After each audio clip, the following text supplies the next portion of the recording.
Bismillahirrahmanirrahim. Saudara-saudara, hari ini kami bergabung, Partai Demokrat bergabung.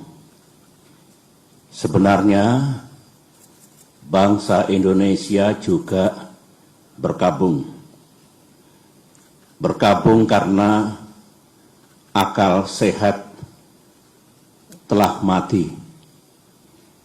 Sementara keadilan, supremasi hukum, dan demokrasi sedang diuji.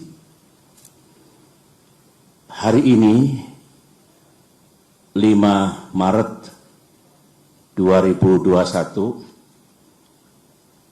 KLB Partai Demokrat abal-abal, KLB yang tidak sah dan tidak legal telah digelar di Deli Serdang, Sumatera Utara. KLB tersebut telah menobatkan KSP Muldoko, seorang pejabat pemerintahan aktif berada di lingkar dalam lembaga kepresidenan, bukan kader Partai Demokrat, alias pihak eksternal partai, menjadi ketua umum Partai Demokrat, mendongkel dan merebutnya dari ketua umum Partai Demokrat yang sah, yang setahun yang lalu telah diresmikan oleh negara dan pemerintah. 1 bulan yang lalu, kita semua masih ingat ketika Ketua Umum Partai Demokrat AHY secara resmi mengirimkan surat kepada Yang Mulia Bapak Presiden Jokowi tentang keterlibatan KSP Muldoko dalam gerakan penggulingan kepemimpinan Partai Demokrat yang sah. Dan setelah itu, Ketum AHY juga menyampaikan kepada publik tentang gerakan kudeta ini. Banyak tanggapan yang bernada minir dan miring. Mereka mengatakan, Demokrat hanya mencari sensasi. Demokrat hanya play victim. KSP Muldoko mengatakan itu hanya ngopi-ngopi. Pelaku gerakan mengatakan itu hanya rapat-rapat biasa. Sementara itu kita juga masih ingat ada pula yang punya keyakinan bahwa KSP Muldoko pasti mendapatkan sanksi dari atasannya karena ulahnya itu. Ada pula yang mengatakan KLB ilegal tersebut tak mungkin diberikan izin dan pasti akan dibubarkan oleh pihak kepolisian. Negara pun tak mungkin membiarkan dan membenarkan. Itu tanggapan dan komentar sekitar 1 bulan yang lalu. Tetapi hari ini sejarah telah mengabadikan apa yang terjadi di negara yang kita cintai ini. Memang banyak yang tercengang, banyak yang tidak percaya bahwa KSP Muldoko yang bersekongkol dengan orang dalam benar-benar tega dan dengan darah dingin melakukan kudeta ini. Sebuah perebutan kepemimpinan yang tidak terpuji, jauh dari sikap kesatria dan nilai-nilai moral, dan hanya mendatangkan rasa malu bagi perwira dan prajurit yang pernah bertugas di jajaran Tentara Nasional Indonesia. Termasuk rasa malu dan rasa bersalah saya yang dulu beberapa kali memberikan kepercayaan dan jabatan kepadanya. Saya memohon ampun kehadirat Allah Subhanahu wa Ta'ala, Tuhan yang Maha Kuasa, atas kesalahan saya itu. Sebagai seorang yang menggagas berdirinya Partai Demokrat, termasuk yang membina dan membesarkan partai ini dan bahkan pernah memimpinnya, tak pernah terlintas dalam pikiran saya bahwa Partai Demokrat akan dibeginikan. Saya benar-benar tidak menyangka, karena sewaktu selama 10 tahun saya memimpin Indonesia dulu, baik secara pribadi maupun Partai Demokrat yang saya bina, tidak pernah mengganggu dan merusak partai lain seperti yang kami alami saat ini. Saudara-saudara, saya tahu bahwa Ketua Umum Partai Demokrat AHY yang terus-menerus memimpin upaya untuk mempertahankan kedaulatan partai telah mengeluarkan berbagai pernyataan. Namun malam ini dalam kapasitas saya sebagai Ketua Majelis Tinggi Partai Demokrat, sebuah lembaga tertinggi dalam kepengurusan Partai Demokrat, saya perlu menyampaikan pernyataan dan penjelasan secara resmi guna merespons KLB Deli Serdang hari ini. Mengapa saya harus mengeluarkan pernyataan pada malam hari ini? Karena sesuai dengan AD dan ART Partai Demokrat tahun 2020 yang telah disahkan oleh negara dan pemerintah melalui Kemenkumham, Kongres Luar Biasa atau KLB sebenarnya lebih menjadi domain Majelis Tinggi Partai, bukan domain ataupun kewenangan Ketua Umum Partai Demokrat.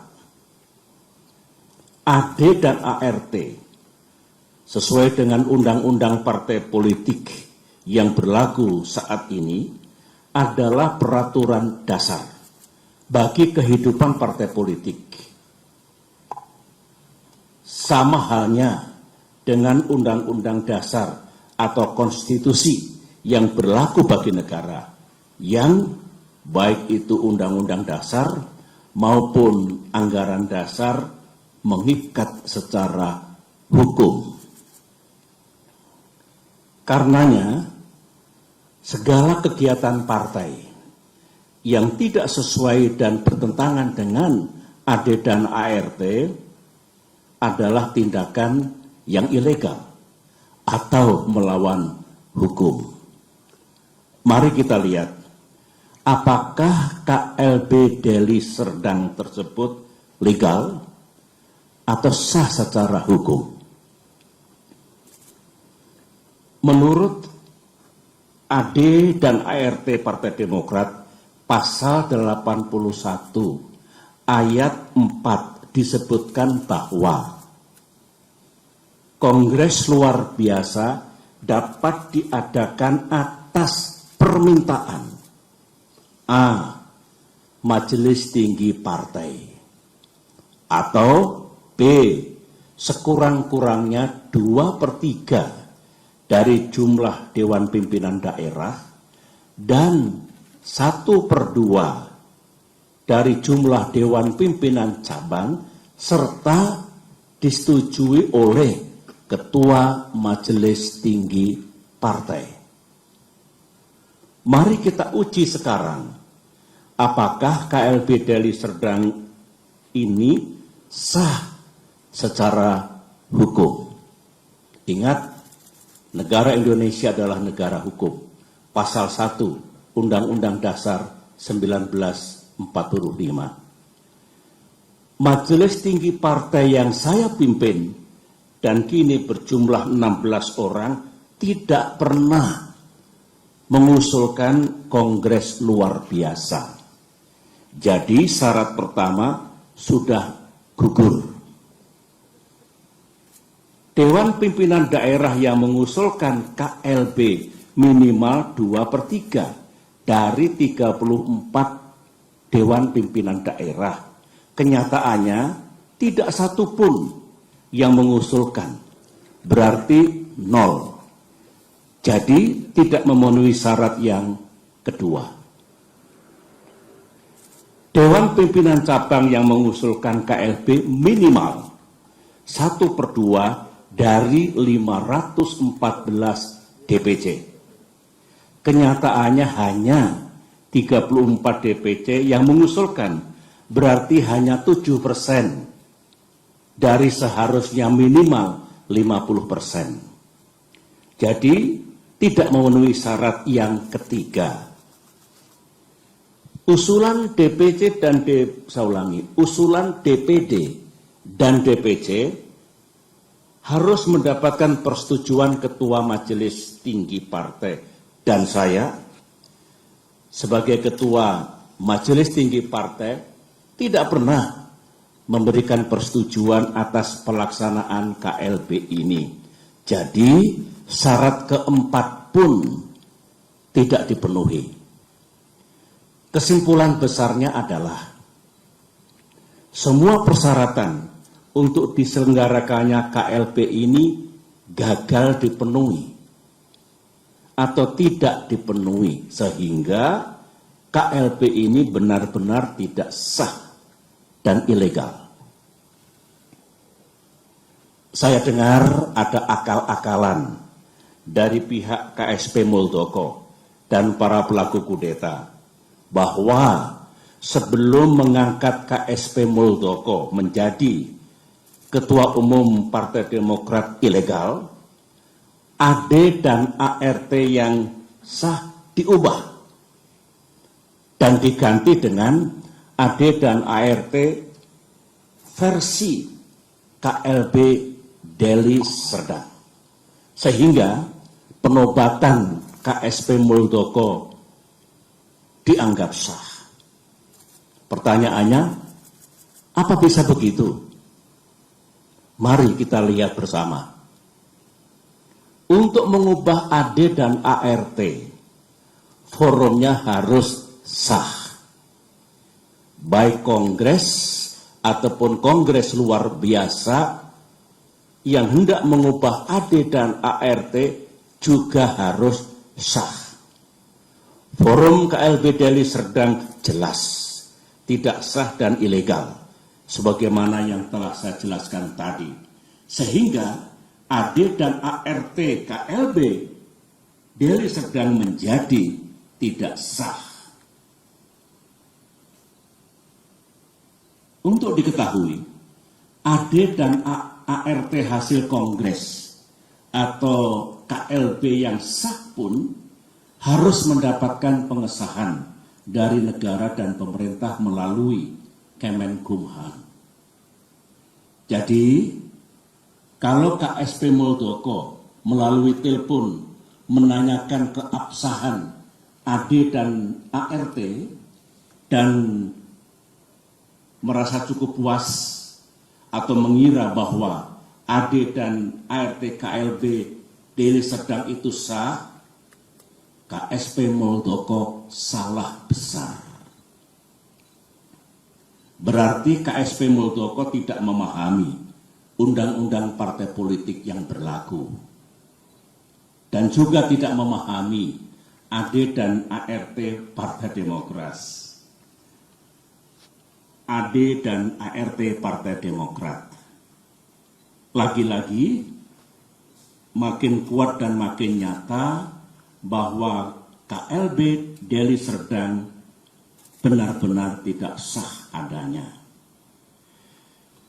Saudara-saudara, ini kesempatan yang baik bagi saya untuk menyampaikan pesan kepada Ketua Umum dan segenap kader Demokrat di seluruh tanah air. Saya sangat merasakan apa yang para kader Demokrat rasakan saat ini. Saudara pasti marah, terhina, merasa diperlakukan sewenang-wenang, geram kepada yang berkhianat dengan imbalan uang dan iming-iming kedudukan, dan rasanya ingin membalas perbuatan mereka. Namun, sebagai orang tua di partai ini, saya tetap meminta saudara bersabar, namun gigih berikhtiar untuk mendapatkan keadilan yang sejati. Saya tetap percaya bahwa Bapak Presiden Jokowi memiliki integritas dan kearifan dalam menyikapi gerakan pendongkelan dan perebutan kepemimpinan Partai Demokrat yang sah ini. Saya juga tetap percaya bahwa negara dan pemerintah akan bertindak adil serta akan sepenuhnya menegakkan peranata hukum yang berlaku. Baik itu konstitusi kita, Undang-Undang Dasar 1945 dan Undang-Undang Partai Politik, maupun AD dan ART Partai Demokrat yang secara hukum juga mengikat. Namun, dunia politik tak seindah yang kita mimpikan. Gangguan terhadap Partai Demokrat, gangguan terhadap kita semua belumlah usai. Karenanya, mari kita makin bersatu dan makin merapatkan barisan. Di bawah komando dan kepemimpinan Ketua Umum AHY, saya mengajak para kader untuk berjuang bersama. Berjuang sampai keadilan benar-benar kita dapatkan di tanah Indonesia ini. Perjuangan untuk mempertahankan kedaulatan dan kemandirian partai, saya ulangi, perjuangan untuk mempertahankan kedaulatan dan kemandirian partai adalah perjuangan yang suci dan mulia. Ibarat peperangan, perang yang kita lakukan adalah perang yang dibenarkan. Sebuah war of necessity. Sebuah just war. Perang untuk mendapatkan keadilan. Semoga Allah SWT, Tuhan yang Maha Kuasa, menuntun langkah kita, serta memberikan pertolongan kepada kita semua. Demikian pernyataan saya. Sekian dan terima kasih.